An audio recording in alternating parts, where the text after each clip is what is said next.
Hi friends, வணக்கம். Welcome to my channel Sushmita life style. இன்றைக்கி நம்ம வீடியோவில் என்ன பார்க்க போகிறோம் அப்படின்னா, மல்லி செடி கட் பண்ணுறது. மல்லி செடி வந்து எப்படி கட் பண்ணலான்னு சொல்லிட்டு பார்க்கலாம் வாங்க. ஒவ்வொரு செடியுமே ஈவனாக கட் பண்ணி விடணும். ரவுண்ட் ஷேப்பில் நம்ம எந்தளவுக்கு கட் பண்ணி விடுறோமோ அந்தளவுக்கு தான் பூ அதிகமாக விடும். பாருங்கள், கட் பண்ணுறாங்க. எப்படி கட் பண்ணுறாங்கன்னு பாருங்கள். ஒரே செடியாக இருந்தாலும் சரி, ஒரு கல்யாணமாக இருந்தாலும் சரி, கட் பண்ணுறது வந்து ப்ரொசீஜர் வந்து இதுதான். ஃபுல்லாக ஈவனாக கட் பண்ணி விடணும். கட் பண்ணி விட்டு ஒரு வாரம் வந்து வெயிலில் காய விடுவாங்க.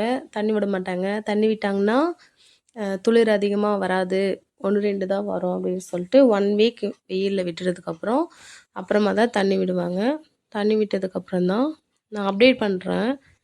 இப்போ கட் பண்ணி விடுறது வந்து வீடியோ போட்டிருக்கேன். நெக்ஸ்ட் வீடியோ வந்து அதுக்கு சத்தான உரம் போடுவாங்க. உரம் போட்டு தண்ணி விட்டதுக்கப்புறம் மருந்து அடிப்பாங்க.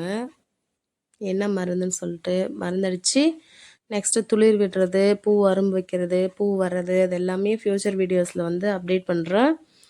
ஸோ சேனலை மறக்காமல் சப்ஸ்கிரைப் பண்ணி சப்போர்ட் பண்ணுங்கள். என்னோடய சேனல் லோகோ வந்து ஜம்மு நாகோ ஃப்ரூட் இருக்கும். ஸோ மறக்காமல் போய் சப்ஸ்கிரைப் பண்ணுங்கள். நிறைய சேனல் இருக்குது சுஸ்மிதா லைஃப் ஸ்டைல்னு சொல்லிட்டு. ஸோ சேனல் கரெக்டாக கிளாரிஃபை பண்ணிக்கோங்க. எது என்னோடய சேனல் சொல்லிட்டு பார்த்து கன்ஃபார்ம் பண்ணிவிட்டு சப்ஸ்கிரைப் பண்ணுங்கள். பாருங்கள், கரெக்டாக கட் பண்ணியாச்சா? ஈவனாக கட் பண்ணி ஆயிடுச்சு பாருங்கள். செடி இந்தளவு கட் பண்ணி விட்டால் தான் பூ நிறைய அரும்பு வைக்கும். நம்ம கட் பண்ணாமல் இருந்தோம்னா 1, 2 துளிர் தான் வரும். பூ அதிகமாக வைக்காது. ஒரே செடியாக இருந்தாலும் சரி, இல்லை நிறைய செடியாக இருந்தாலும் சரி, இந்த மாதிரி ஈவனாக கட் பண்ணி விடுங்க. பூவை அரும்பு நல்லா இருக்கும். கார்டன் மாதிரி இருக்குது பாருங்கள். யாருக்கெல்லாம் மல்லிகைப்பூ பிடிக்கும்னு சொல்லுங்கள். யாருக்கெல்லாம் முல்லைப்பூ பிடிக்கும்னு சொல்லுங்கள். இல்லை கனகாமரம் பூ யாருக்கெல்லாம் பிடிக்கும்னு சொல்லுங்கள். 90s கிட்ஸ் வந்து முல்லைப்பூ, கனகாமரம் நிறைய வச்சுருப்போம். பாருங்கள், செடி நல்லா ஈவனாக கட் பண்ணியாச்சா? இப்போ பார்க்கவே நல்லாயிருக்கு பாருங்கள். துளிர் விடும்போது இன்னும் சூப்பராக இருக்கும். உங்களுக்கு ஒவ்வொன்றா அப்டேட் பண்ணுறேன். ஸோ என்னோடய சேனல் சப்ஸ்கிரைப் பண்ணி வச்சுருந்தீங்கன்னா தான் நோட்டிஃபிகேஷன் வரும். ஸோ சப்ஸ்கிரைப் பண்ணுங்கள். பாருங்கள், எவ்வளோ அழகாக இருக்குது கார்டன் மாதிரி. சின்ன வயசில் நம்மளாம் ஒரு செடி கட் பண்ணி விட்டு அந்த பூ வைக்கவே யோசிப்போம். கட்டி கொடுத்தாங்கன்னா வச்சுக்கலாம் அப்படின்ற மாதிரி. இப்போ ஒரு தோட்டமே இருக்குது. ஆனாலுமே இப்போவும் சோம்பேறித்தனம் தான். ஏன்னா பூ பறிக்கிறதுக்கே டைம் சரியாக போயிடும்.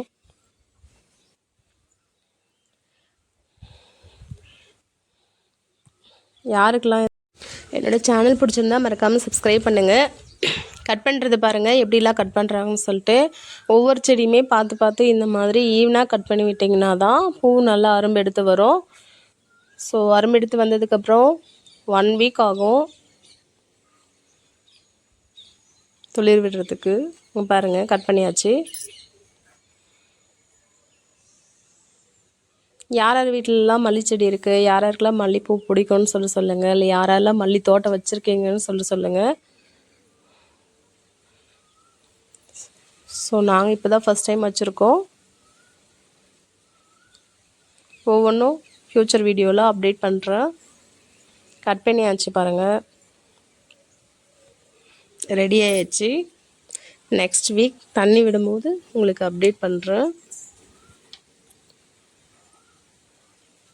கார்டன் மாதிரி இருக்குது பாருங்கள். நம்ம இருக்கிற இடத்துலையே சின்னதாக செடி கொடிகள் மரம்லாம் வச்சு வளர்த்தாமே போதும். நமக்கு தேவையான ஃப்ரூட்ஸ், வெஜிடபிள்ஸ் இந்த மாதிரி செடிங்க வச்சு பார்த்துக்கலாம். ஆனால் இடம் இருக்கிறவங்க வைக்கலாம், இடம் இல்லாதவங்க வைக்க முடியாது. ஸோ அட்லீஸ்ட் கண்ணிலையாச்சும் பார்க்கவாது செய்வோம். இருக்கிறவங்களுக்கு யூஸ்ஃபுல்லாக இருக்கும். யாராவது ஒருத்தருக்கு யூஸ்ஃபுல்லாக இருந்தால் கூட ரொம்ப ரொம்ப சந்தோஷம். ஸோ என்னோடய சேனல் பார்த்து அனைத்து